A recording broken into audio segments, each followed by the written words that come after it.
Good evening. My name is Thurman Greco, and the name of this program is Let's Live with Thurman Greco, and it's coming to you from scenic Woodstock, downtown educational TV, Channel 23, and it's also coming to you from YouTube. And I am very happy to have such wonderful guests this evening, and I'm going to start off by asking you to tell us your name and what you do. All right. Well, Thurman, thank you for having us on the show. I'm such a fan of Let's Live with Thurman Greco. My name is Ashley Knox, and I'm the Executive Director of Go Beyond Greatness, Inc. Many of us in the community know us as an organization that supports young people in reaching their goals to strive for success. We're an educational consulting organization that provides leadership development training with a focus in college and career readiness. Our target group is working with youth and young adults and helping them to do exactly what the mission is, going beyond their greatness and being able to create a pathway, life after high school, that helps them to connect with their passion and purpose and eventually transform that into a vocation and a career where they're able to step into their leadership, pay it forward by giving back to their community while being great. And tell me, let's do this right now. How can we get in touch with you? If after this show, if somebody wants to get in touch with you, how do they do it? Yeah, so get to know us. If you are familiar with us, then thank you for keep following us in terms of the journey that we have been on so far in operations. So to get in touch with us, you can find us at www.gobeyondgreatness.org. And again, that's www.gobeyondgreatness.org. Our central office is located in the heart of Midtown Kingston at 721 Media. We're Suite 104. And feel free to stop by, give a call, send an email. You can follow us also on YouTube. You can just put in Go Beyond Greatness. You'll see the Go Beyond Greatness logo. If you're an Instagram follower, you could find us there as well as Facebook. That's great. And can you introduce yourself? Yes, hello. Thank you for having me, Thurman. My name is Raven Williams. I am an Ulster County Youth Borough Coordinator. I coordinate one of the programs called Brighter Futures Initiative with Ulster County, and what we do is we collaborate with school districts within Ulster County, and we help kids that are struggling academically. We help them to fulfill their goals of graduating high school. We also do a huge family component where we work with the families to help them complete any goals that they have that will help their child be successful in their academic career. We also work with the children well beyond high school to transition them into adult life. We partner with organizations such as Go Beyond Greatness to provide experiences like college tours and cultural experiences to help fulfill and help them go beyond their greatness, as well as get them to graduate and fulfill their dreams that they have for themselves. You know, Ashley, the first time you came on this show, how many years ago was it? You're talking easily over 6 and maybe it was longer shy than of that. 10. Yeah, I think it was longer than that. You're making me feel a little old, Thurman. You know, I'm not it was trying definitely I'm not trying to make you feel old, but I do think it's important for people to know that you have been around and you have been doing your job. You've been growing. Your organization has been growing. And now you have a huge, huge task because we're coming out of the pandemic and it is affecting the youth of our nation, It is. the youth of our planet. Mm-hmm. This is no small task. So how are you taking this on, my dear? That's a big question. I don't know if we have enough time. That's How are you taking wonderful. this on? I didn't think of it that way. Now that I think about it, I may have to put in my retirement card. It's what we do as human beings. You know, the idea that if we are to find and regain some normalcy, after being hit with the pandemic, this idea of isolation, and as we, go into the winter years, the winter season, flu season, it's now a new concept, COVID season, and so we don't know what's going to happen. It may come back to the point that we have to shut things down. Let's hope for the best and not for the worst, but the idea of just a social obligation to lead where you can, support where you can, because you never know when the table may turn and you're looking for someone to be able to support yourself or myself. And I think that when you hold that level of morale and humanistic value, it becomes quite easy to step in place, whether the tougher gets tougher or you see the light at the end of the tunnel, that you don't dry out and your energy is depleted to the point that you forget who you are and your purpose of service to not only yourself, but also to others, because that's what keeps the world going round. Well, it just seems to me every time I pick up a newspaper or a news magazine or go to the bookstore, you see these stories, you see these books about how young people have been affected by the pandemic. And then right next to that story is another story which says, oh, but the pandemic's over. And there are a lot of people for whom the pandemic is over. And it's over because we want it to be over. Not because it's over, but because we want it to. Right. It's like people have made this a goal. We're going to get beyond this. So in the meantime, we've got young people that haven't gone to school for a while. And we've got another group of children that haven't gone to school for a while. And all of a sudden, they don't know if they really want to go again. Mm-hmm. And then we've got, fortunately for Ulster County, we have some good educational opportunities.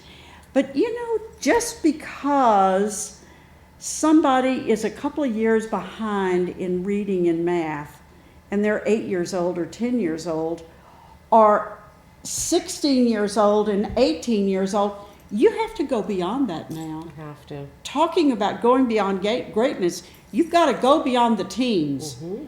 You just don't grow into adulthood that early anymore. Right. Yes. So I think Jeffrey Arnett says it best, who's an educational theorist, and give much credit, inspired by his work. And you're talking about 10, maybe even 15 years ago when he coined the term of emerging adulthood, and that in terms of just our economic status, we have shift as an economy. And when you integrate the living standards, right, generation after generation, when you look at the current time, what we would consider that you have been able to gain enough skill set, knowledge to do this thing called life, right, adult life, that the economic structures have created a lot of different obstacles, where he asks his parents and the powers that be to give permission to this new generation, and that there's a new stage of life called emerging adulthood from 18 till about almost 30. Because, you look at maybe 40 years ago, you could go to high school and graduate with your diploma, and our economic systems was available in a way that you just identify what you want to do as far as a career. And the idea was to find someone that you like, fall in love, get married, have a family, and then look for what? The big R word, retirement. Things have shifted and changed, and I think it really starts with my generation as the beginning of the millennials, where we were able to see that what was promised to our parents and grandparents and great-grandparents is not so much of reality. And so this pressure of constantly being innovative and creative, and also asking permission to have time to build, because being able to build a stable life in today's times are not as achievable, or accessible rather, than many years before. And so again, give credit to Jeffrey Arnett as far as his concept of emerging adulthood, and really looking at there's this new stage of life that we still need to support as young people are getting to that point of 18, but also, just creating another cushion, because they need a little bit more time in order to obtain, let's just say, the American dream, as far as being able to build a certain level of independency and self-efficacy. I think it's important, and I don't even know if people talk about it. I don't know, but when I see a young person, you see them graduating from high school. Recently, I was in Kingston, and there was the marching band, and all of these kids were going in the marching band. These were, at that moment, a group of students who were considered excellent in their contribution as students. Mm-hmm. And I'm looking at them and I'm realizing you've got another 10 years to go, kid. You cannot feel like you finished Right. because you haven't. It's like used to, little children used to graduate from kindergarten and they would get their little certificates and then they'd get their little certificates as they went sixth grade or whatever. It's a whole other world out there now. And I think a lot, am I correct, am I incorrect, that a lot of it is emerging now due to the pandemic? I think that we're seeing it I think we're starting to recognize it much more due to the pandemic. As a society, we're forced to slow down. We're forced to stop, right? Yeah. And really take time to look at just how everything functions in terms of our everyday lives. And within the first, year and a half, as we work together as a country and globally to open things up to get back to some type of regular everyday life, what we're able to see is the delays, right? In terms of we weren't prepared to be able to continue the work that we were doing, especially educating young people and making sure that each year, because, it's different, I think, once you hit, I don't know, in your 30s or your 40s, what's the difference between being 40 to 45 or 60 to 65? But there is a big difference going from 5 to 10. 10 to 15 and 15 to 20. And these are some precious years of our young people where every single month of the year is another part of their development, cognitively and beyond. And taking the time to understand how that was affected by the pandemic, but also making sure that we provided resources to support those, the challenges that they're going through where they may not be able to develop, necessarily in a best practice way that we normally see with regular adolescents and their development. And I think that's the reason why, it motivates us to do what we're doing to keep that hope and motivation alive in the young people today. Just think about it. Like, did you ever think that at 16 years old, as you're waiting for, I don't know, prom night to happen, that your school will tell you, even though prom happens every year for that average 11th and 12th grader, this year we cannot, and you will never, ever see that again. That's startling. Yes. Or graduation. You started in kindergarten, you're waiting for that big day for 12th grade graduation, and young people were told, you can't join your friends and your teachers and your loved ones all together to celebrate the past 12 years of your educational accomplishments. What does that do to the mind? What does that do to the psyche? What does that do to the heart? Right? And how does the community fit in? Here you are. Will you explain your logo? Because that said so much to me. Sure. So I want to give a warm shout out to Lucy Swenson and the Turning Mill ladies. It's the Grand Central Station of Palinville, New York. I highly encourage you to also follow them. It's Turning Mill. Everything that Lucy and the ladies, Erin and all of them do as far as being able to produce wonderful quality-like material. It's very true. For so many years. And so these wonderful sweatshirts that we have that say "Go Beyond Greatness." The logo design was actually created by my aunt. Her name is Deborah Benson, that has lived in Ulster County for majority of her life, and then she moved down south, but still stays connected. So thank you, Deborah, for the beautiful logo that so many young people, get to wear as nice sweatshirt swag. And When they look at it, it's a motivational mission and message that even when you're having the worst day ever, it's the thing to keep you going and keep you smiling. I can go beyond my greatness. So thank you for that. To your question, how did this design and where did the logo come from? It's actually inspired by an ancient symbol, chief symbol from the Adinka society of Ghana, Africa. It's the chief symbol that represents leadership, charisma, and greatness. To describe it visually, it looks like a general bullseye. I'm pretty sure you've seen it in movies and films. And if you're into anything of ancient symbolization and the connection to life itself, then you'll say, I see where the inspiration of the Go Beyond Greatness design comes from or originates from. And so that's the inspiration of it. If you look at it closely, it's somewhat of a G and a compass, because that's what life's all about, the center of who we are. And when you think about building your skill set internally and externally, it allows you to foster life in a way where you will go on this, what Joseph Campbell calls a heroic journey. And you never know which pathway you may take, and you may need to veer left, you may need to veer right. But Joseph Campbell teaches us to trust the path. And that if we trust the path, then we can live and we will live a fulfilled life and a life of purpose by our own design. Go beyond greatness.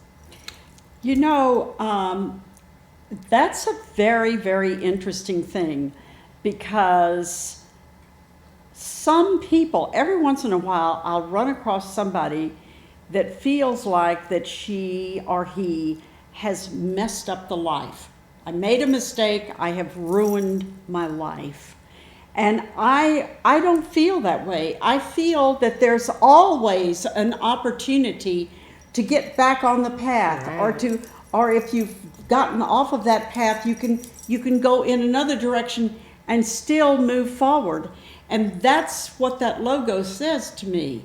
But that's extremely important, because you have a 15-year-old or an 18-year-old or a 25-year-old, they can't just say, well, I made a mistake, I ruined my life. That is not an option in today's market, is it? No, it's not. Especially with technology and the media world. It really is not.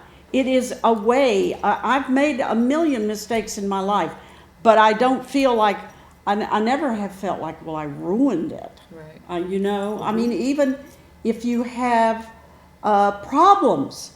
I was in a training class a couple of days ago, and one of the questions was, have you ever been arrested? Well, that happens in people as we grow along, So, and have you ever had to drop out of school? Well, that happened. Well, we had a whole country drop out of school 2 years ago. There was so school dropped, and paying your educational debt. All of these things are part of the path and the journey. Right. So how do you work together to keep these young people kind of going forward? How do you convince them that going forward is something that we do? I'd like to say something that you just said about how, young people and understanding that we make mistakes in life, right? One thing that I always live by is that our experiences don't define who we are. What we do with our experiences is the definition of who we are.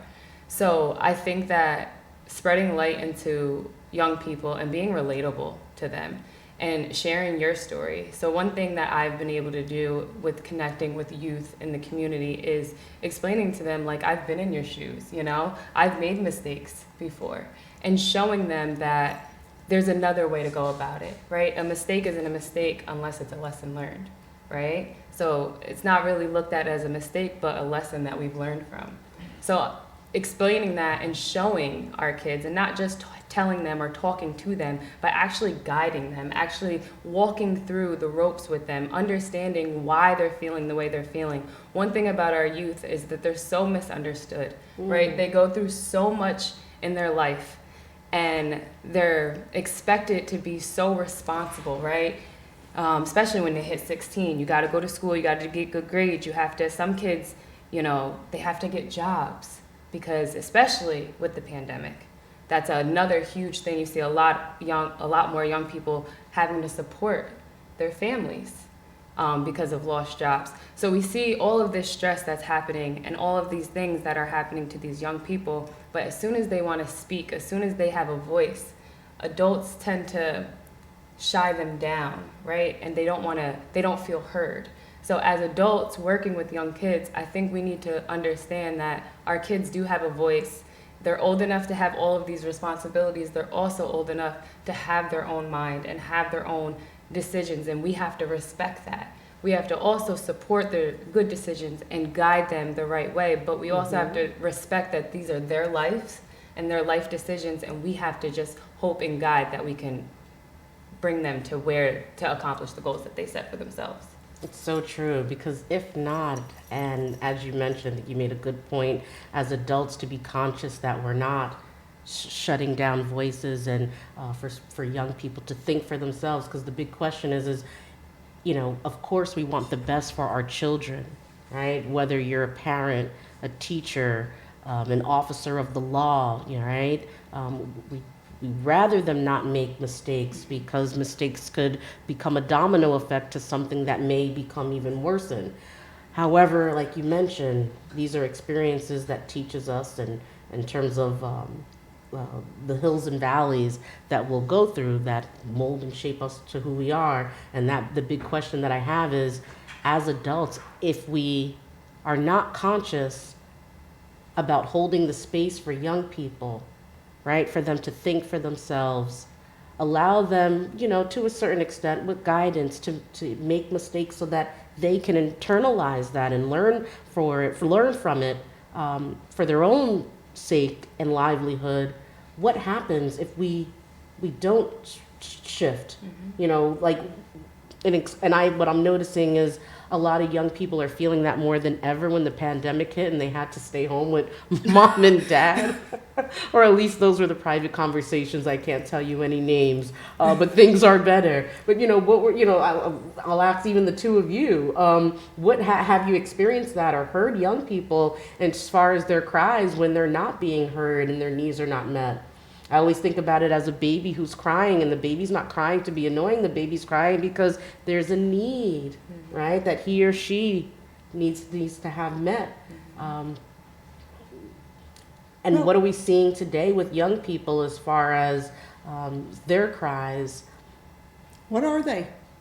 I see a lot of social anxiety, mental health issues, mental health just as a whole has become at the forefront, even to the point, and I give kudos to all the school districts that have hired a team of staff as far as social workers and therapists, really understanding that the IQ and the intellectual intelligence of an individual is just as important as the social and emotional intelligence of the individual. That's what we mean by holistic. I mean that with an H and not a W. That was a joke. Yeah. Comedy was not in the cards for me. It's really difficult, I think, for a young person. Here you have these young people that may or may not have had some notions about what was going to happen when they grew up. And all that's gone out the window. That's not real at all anymore. And then they are seeing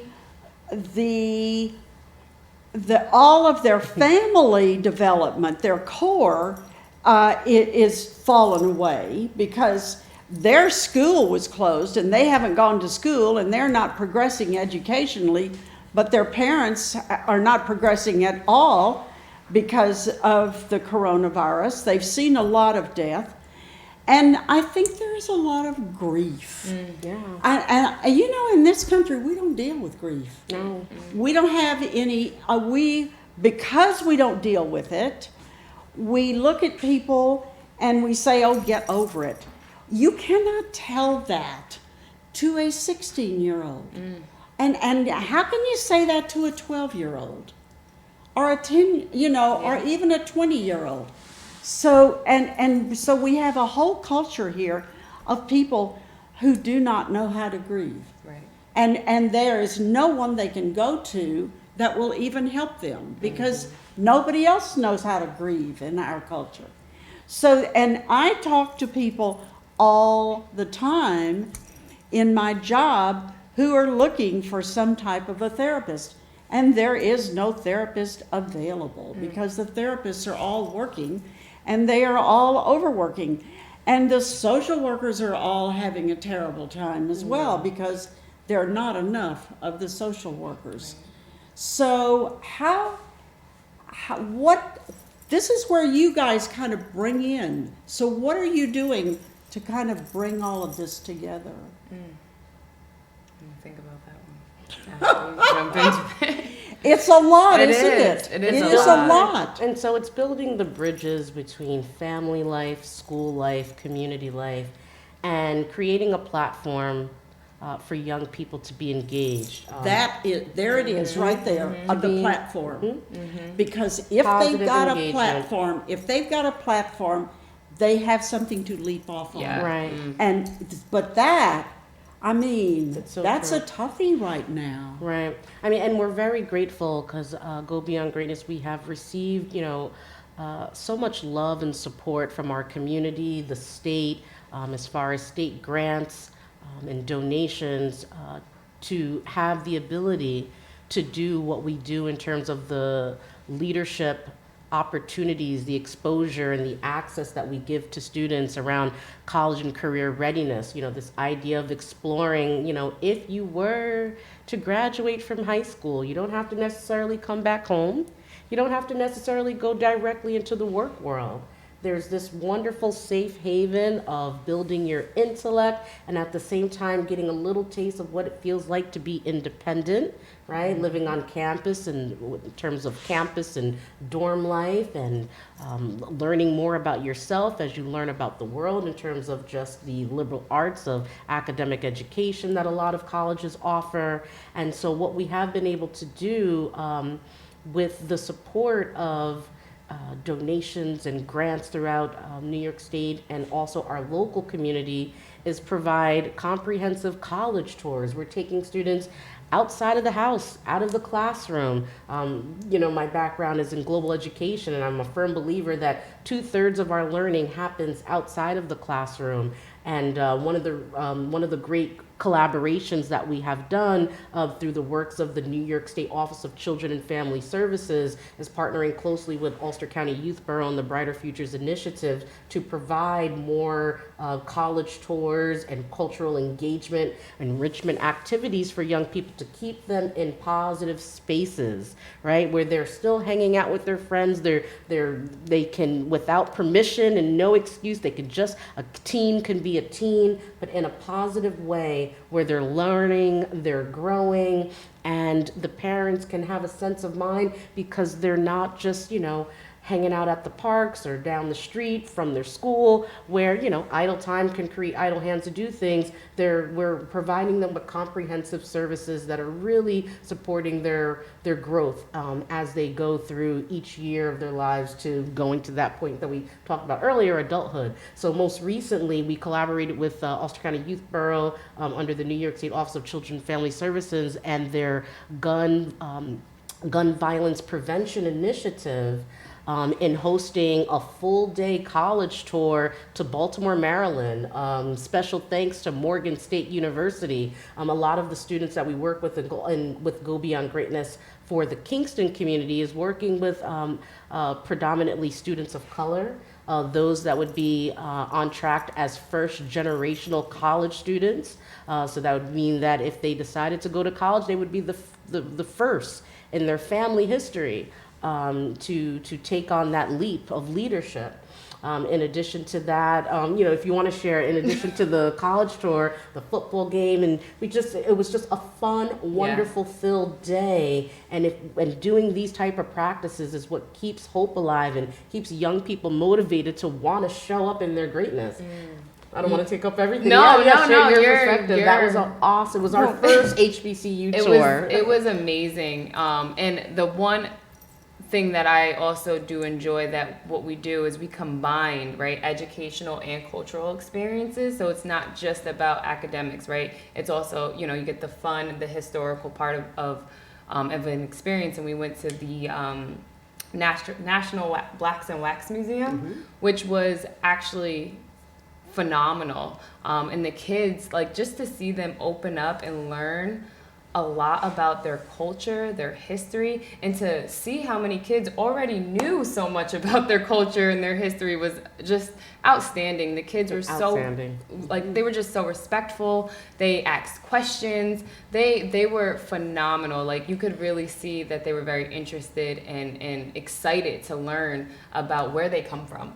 And people that look like them that went beyond their greatness. Right. That was huge. That's a very important thing, because young people, people of all ages, have a tendency to get, and with the pandemic, this was enhanced. Nobody went anywhere.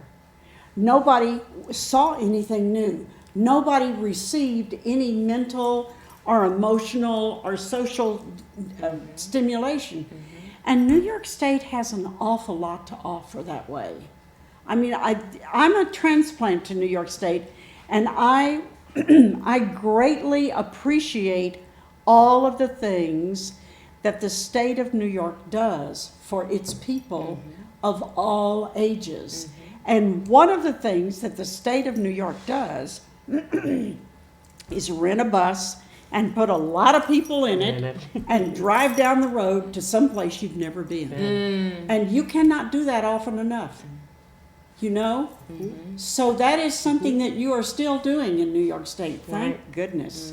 Which is so special. And, and as you mentioned, it's something that you cannot do enough. What's that saying? Life begins at the end of our comfort zone. And so new experiences helps us to always check in. Are we living the fulfilled life?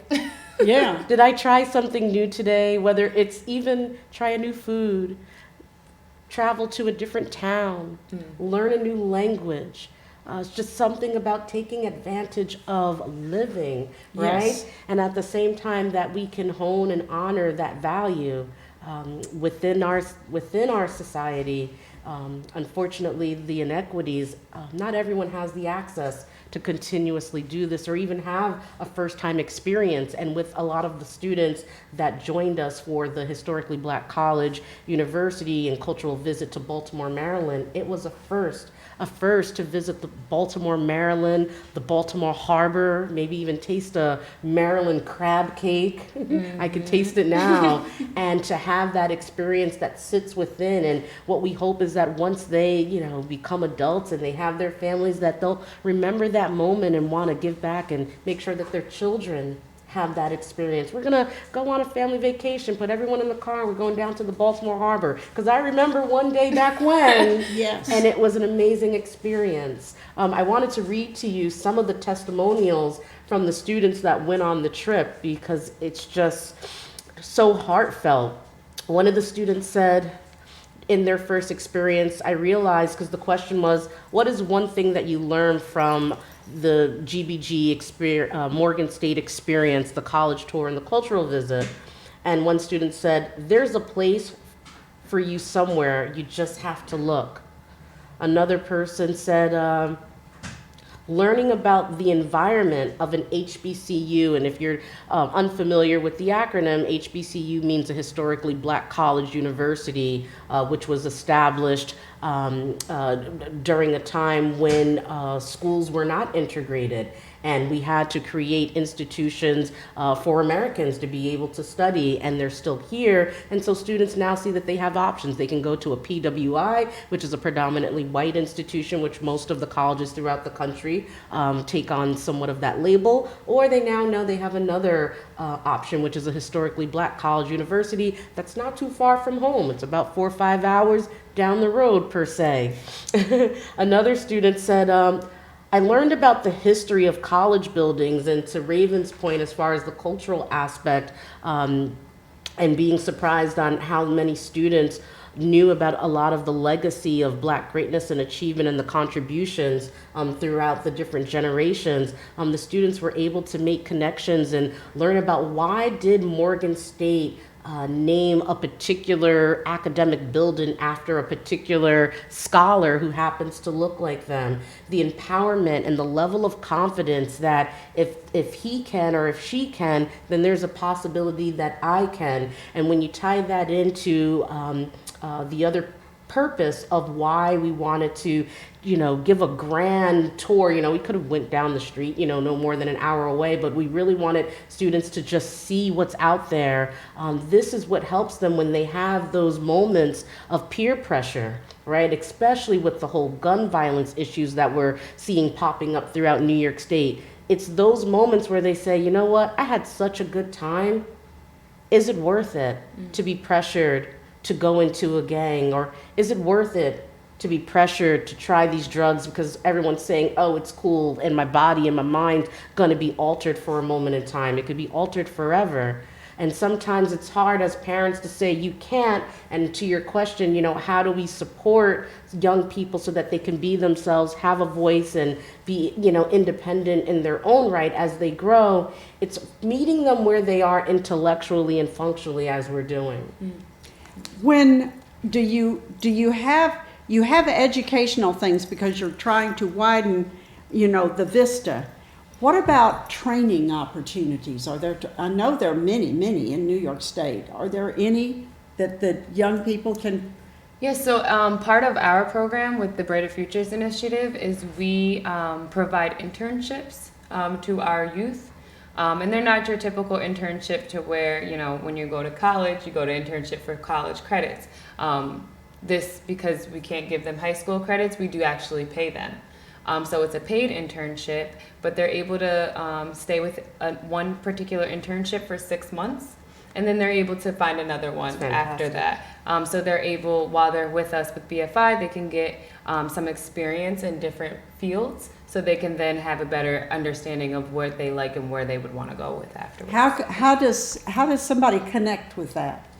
So the Brighter Futures Initiative, we usually get our referrals through the school districts, but we are opening up that if you did want to reach me, I'm just going to give you my contact information and then we can talk from there. But my name is Raven Williams. My email will be, it's a long one,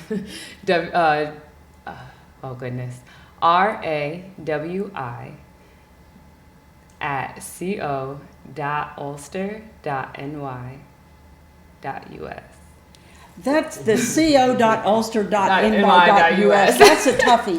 But that's an important thing to learn. Mm-hmm. That can change a person's life. It can change a family's life. It sure can. Getting an internship is not, it's not chicken feed. This is important. Mm-hmm. Mm-hmm. And how many internships can you get together? So right now, so each school, so we're in Kingston High School, we're in BOCES, Ulster BOCES, and we're also in Ellenville High School. Each school, we call them cohorts. We have 20 available slots for our program, so 20 participants. We don't have any going to waste, do we? Oh, no. None of them are going to waste. We actually, we try to help. If we don't have a spot, we don't ever like to turn a child away. So we always will meet with them, see what they need, and try to assess their services of need, and then reference them to different services. But for the 20 people in each cohort, 20 participants in each cohort, all 20 kids can go to an internship. If you have 20 internships, how many children apply? So it's so right now, because I'm going to speak on Ellenville's behalf because I'm the coordinator for Ellenville. So right now, I have 3 kids that are in internships, but that's because a lot of my students have graduated, so they have permanent jobs. So that's the only reason why. So you're in a situation. Yeah. These are success stories. Right. You're looking for 17 new ones.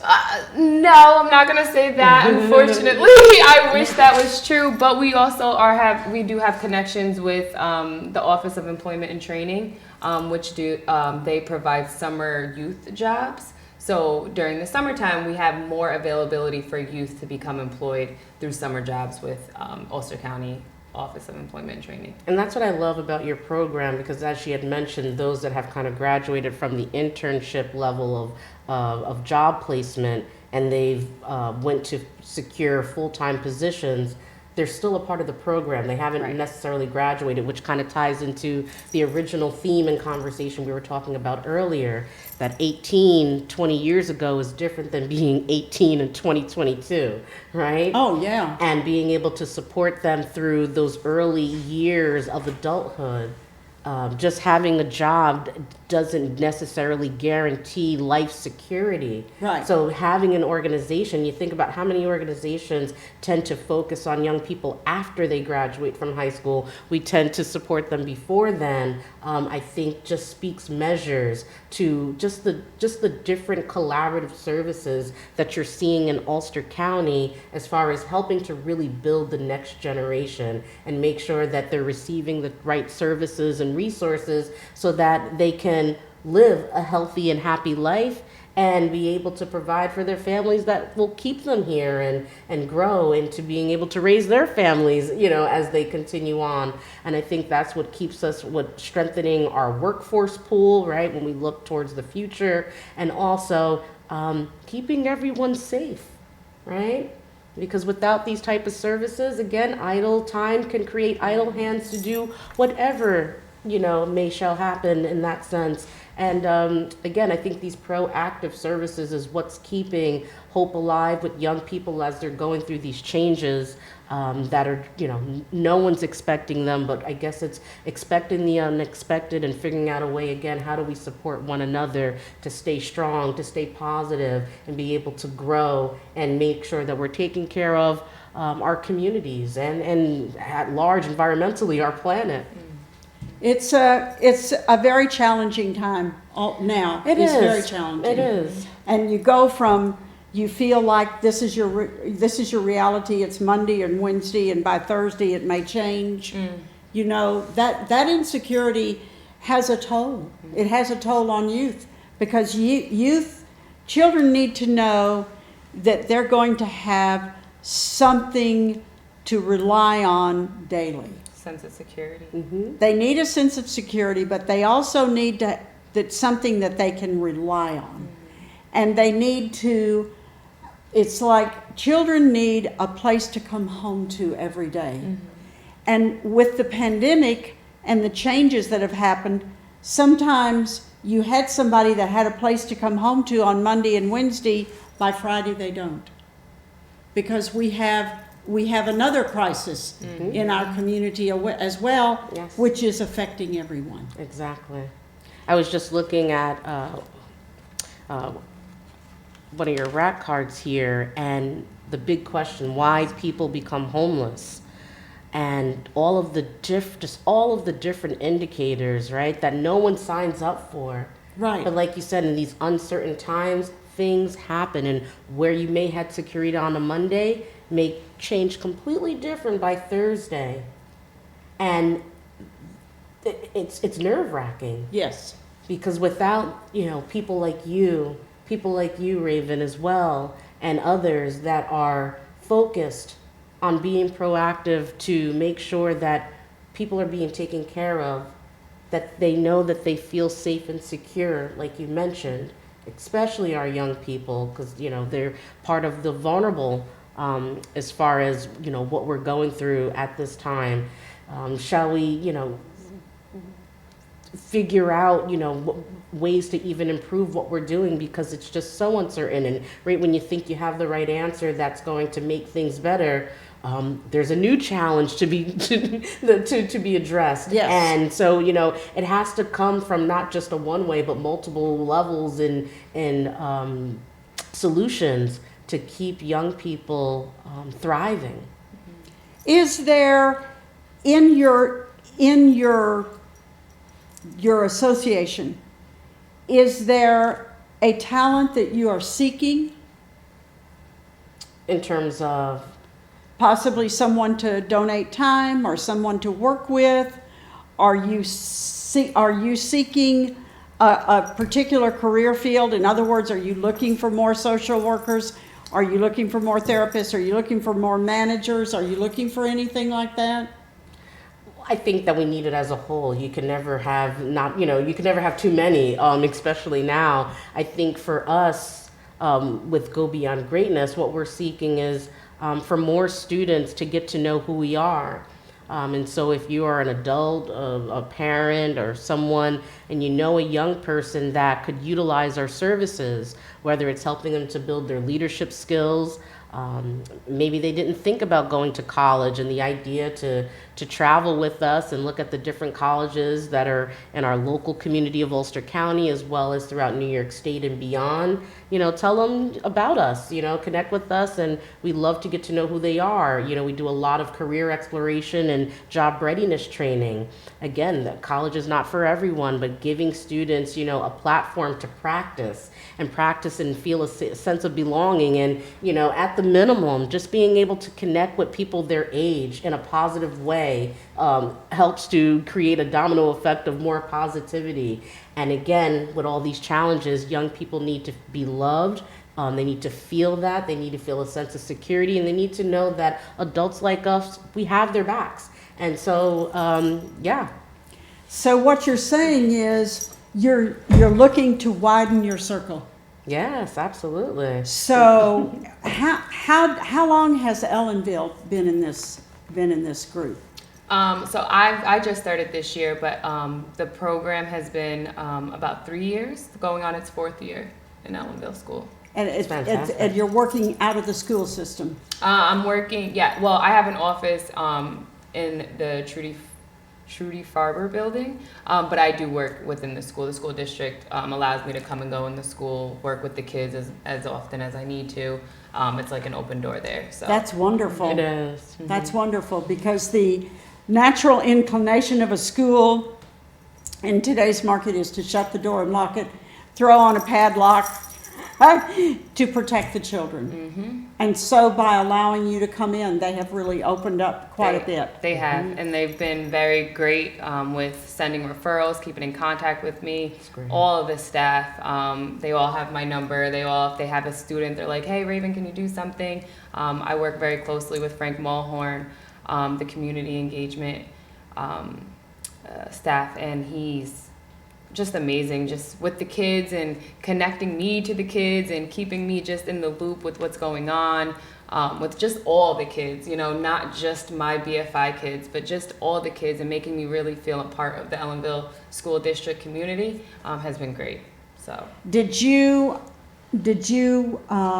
work with the Ellenville School? Does your organization work with the Ellenville School and with these children, or do you also work with other children, or are you just focused on Ellenville? For me, I work with the Ellenville kids in particularly, but with the other 2 coordinators that I work with, wherever that they need help, we are very intertwined. That's great. So I if there's things.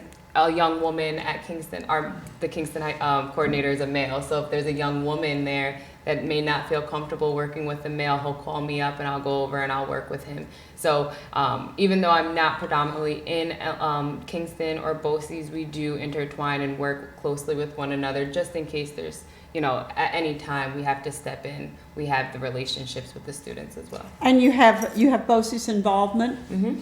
How does that work? I cannot speak upon that because I don't work in BOCES, but the Colleen Judy, she's the coordinator for the BOCES. She works with the program, the Phoenix Academy.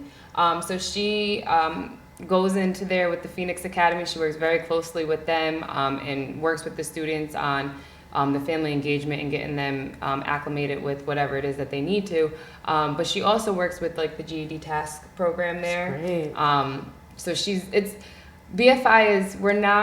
that's one thing I like about BFI. It's not a one thing fits all. We maneuver where we need to maneuver. We change as we need to change for the students, right? So we don't necessarily just do this or just do that. We're very open to catering to the needs of the students and fixing our ways to help them better. So it's a student-centered organization. Yes.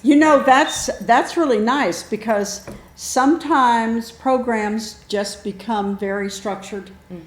And if you can't fit into the structure, you don't get in the program. That's true. And if there's one thing I have heard in this program and in the last program, what I heard was we can make changes that work for the benefit of the student. So that's where you're coming from, is from the child. Student-centered. Absolutely. So do you have any projects coming up in the spring? So as we're brainstorming, so we're looking to take students to New York City as our next big field trip, giving them an understanding of the difference between a SUNY versus a CUNY. Right, and having fun with all of those higher education acronyms. Also, one of the things, thank you for asking that question.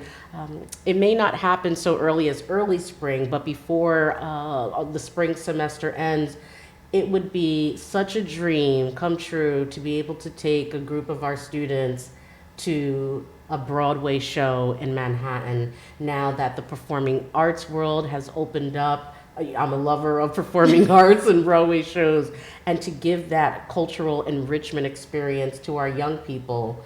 And so that's on our wish list. And you had mentioned, what do you seek? If that's something that you say, young people should definitely have an appreciation of the arts, and you're able to support, again, connect with us. We accept donations in that sense, because Broadway shows are not cheap. However, in order to maintain and uphold the wonderful, beautiful value of the arts, we have to make sure our young people are exposed to it so that they keep that appreciation. And oh my goodness, what a dream come true that will be. So hold the space for us, Thurman, that before, let's say, the end of May, we could somehow add a new trip, and that would be a project that is definitely on the top of the wish list. I may have to talk to Santa before the end of the year's out on that one. Pete, that's extremely important. There are a lot of people in this area who have not been anywhere. They have not had they have not been motivated because they didn't feel like they could. And then you go in the other direction to Albany. Albany is our state capital. There are 9 universities in Albany, and nobody seems to know anything about Albany. And it is a beautiful and historical city. It is. And because it flies so far under the radar, there is a lot happening that nobody knows anything about. And on the one hand, I want to say to the world, hey, there's this town here. I've been thinking about doing some shows about Albany. And then I'm thinking, now wait a minute. Do I really want to expose this secret? It's luscious, but maybe we could just worry about something under the radar, because that is such a jewel. Yeah.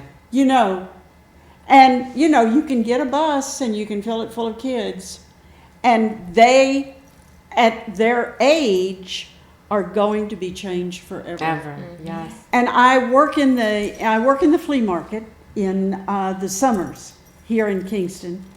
And the flea market, I see people who are in Woodstock that have never left their homes in their entire lives. But it's a mindset, I think, also of Ulster County, a bit of the Mid-Hudson Valley. I guess the benefit of that, we stay closely connected to home, to family, to community.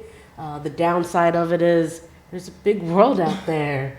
Yes. And to not have that opportunity to explore, back to the same concept, are we living? Yeah, it's very, very true. Yeah. And I see it every summer. I work only on the Sundays, and it's like I see 100 or 200 people, and over half of them have never left their communities at all.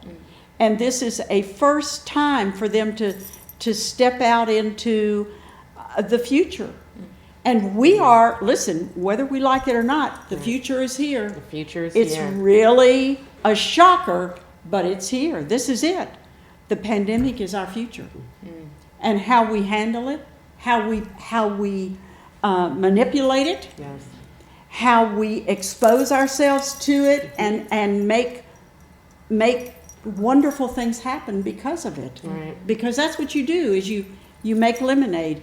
And that's, Did you hear that from Beyonce? There's this thing. What does she say? You make lemon out of lemonades. Oh no, I think she just made a song called Lemonade. Never mind. That was a joke.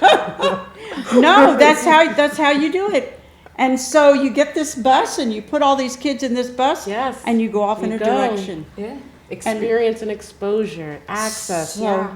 oh, we're down to 5 minutes. Okay, we're down to 5 minutes, and we have something. Time flies when you're having fun with Thurman. I must know. say, my goodness. Well, listen, we've got to get some contact information. I need for everybody who is watching this program to know exactly how to get in touch with you, and how to get in touch with you, and how to get in touch with your program. Awesome. So Thank you how for do we that. do it? Yes, I want to wish those that are viewing a happy holiday as we enter truly into the holiday season and the last month of the year of 2022. Again, my name is Ashley Knox. I'm the Executive Director of Go Beyond Greatness, Inc. And to stay in touch with us, you can find us at www.gobeyondgreatness.org. And again, that's www.gobeyondgreatness.org. You know, something that I did not get, and we only have just a couple minutes, that I didn't get to talk about, and I wanted to talk about in this program, is your future. Your future.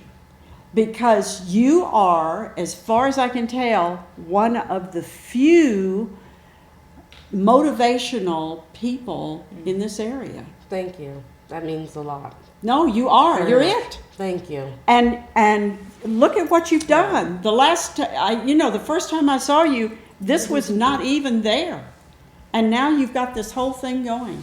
So it's just a marvelous thing. Thank you. I guess My it's called motivation. trusting the path and taking on the calling. That's when you're right. called to serve, you never know That's what it right. can transpire. That's to. right. You have taken the call. Thank you. Yes, you answered the call. Now, would you please talk to us about your program? Yes. I want people to know about it. Okay, so I'm Raven Williams. I am the Brighter Futures Initiative Coordinator of Ulster County Youth Borough. To contact me, you can reach me by email at rawi@co.ulster.ny.us. You can also look the Youth Borough up on the Ulster County website. And the person who might be interested in contacting you would be somebody with a student, or a student himself or herself? Anybody who knows a youth that may need some services, any services, okay? We're Ulster County Youth Borough, so we help kids for any reasons, but to be a part of the Brighter Futures Initiative, if you know a youth that is struggling with school, and you want to reach out to me, you can, and no matter who you are, you can call me and reach out to me and we can work it out. Right now we are only in the Kingston High School, Ulster, Boces, and Ellenville school districts, but we are hoping to widen that. So if you do have a child somewhere else in Ulster County, do not hesitate to reach out. We will love to work with you guys and figure out what we can do to support you. That's great. And I thank you so much for coming to this program. Thank you for having us. Listen, I want you guys to come back. All because right. I know that next time you come back, you're going to be different. Going beyond greatness. Listen, people have got to look very quickly or you're going to move. And I think that's fabulous. That's the way it ought to be. And I want to thank Ellen. Ellen, it's a wonderful Yes, program. that was Thank you very much. fantastic.